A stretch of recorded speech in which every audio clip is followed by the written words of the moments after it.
ஊழியம் செய்வது பாக்கியமே, அதின் பலனோ இன்று நாம் அறியோமே. கர்த்தர் ஒரு நாள் வந்திடுமாறே, அன்று இதன் பலன் கொண்டு வருமாறே. கண்டு மகிழ்ந்திடுவோம், துள்ளிடுவோம், ஜீவனுள்ள நாட்களெல்லாம் இயேசுவுக்காய் வாழ்வோம். இருப்பதுவோ ஒரு வாழ்வு, அதை அவருக்கே கொடுத்திடுவோம். கர்த்தருடைய பரிசுத்த நாமத்திற்கு மகிமை உண்டாவதாக. இன்றைய நாளிலே ஆண்டவராகிய கர்த்தர் நம்ம கொடுக்கிறதான வசனம் யோவான் 12ஆம் அதிகாரம் 26ஆம் வசனம்.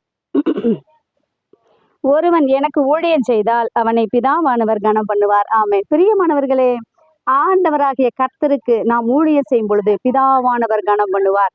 ஆண்டவர் கொடுக்கிற கனம்தான் நித்தியமானது, நிரந்தரமானது, உண்மையானது, உத்தமமானது. ஆகவே நீங்க எந்த விதமான ஊழியம் செய்திருந்தாலும் சரி, கவலைப்படாதீங்க.